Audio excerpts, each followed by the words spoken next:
Belatedly, much of America has come to realize that Donald Trump's candidacy, like his hair, may be brazen, ridiculous and ostentatious, but is in fact real. Over the past year, he's insulted women, Mexicans, disabled people, Jews, the Chinese, Muslims, immigrants, and our intelligence. Not only has this done him no harm, it's actually served him very well. Now, it would be easy to dismiss the ascent of this billionaire-come entertainer as an example of American showmanship on steroids.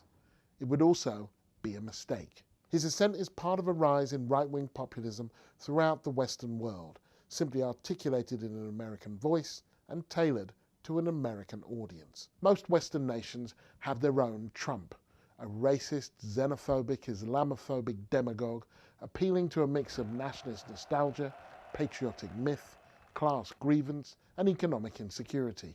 In France, there's Marine Le Pen. In Hungary, Viktor Orban. In the Netherlands, Geert Wilders. The True Finns in Finland and UKIP in the UK, to name but a few. Now, liberal commentators describe them as a threat to democracy, but it would be more accurate to understand them as the product of democracy already in crisis. Thanks to neoliberal globalization, that system which allows capital to roam the world in search of labour that is cheap and regulations that are weak, multinational companies and big businesses have far more power than national governments. So when people lose their jobs or homes or see their wages stagnate, they look for someone to blame. Now, they can't get their hands on the bankers and financiers with the real power. Neoliberal globalization is a force without a face and a system without a centre. It's everywhere until you try to find someone responsible for the mess we're in, and then it disappears.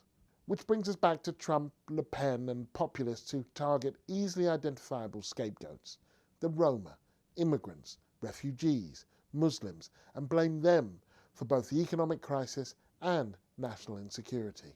The anxieties they exploit are often well-founded. It's their responses to these anxieties that are deeply problematic. It's not low-paid migrants who were bailed out by public funds to the tune of billions and are now back to collecting huge bonuses. And it's not Syrian refugees who slashed funding for libraries, education, youth services, welfare and tax credits. When it comes to right-wing populism, race, religion and ethnicity all too often describe the protagonists. But it's global economics that shapes the narrative. How militarized our police had become over the last 2 decades was one. How some forces had been generating revenue through fines and fees in racially biased ways was another. But one of the most startling things, once people started trying to analyze and make sense of police violence, was the lack of data.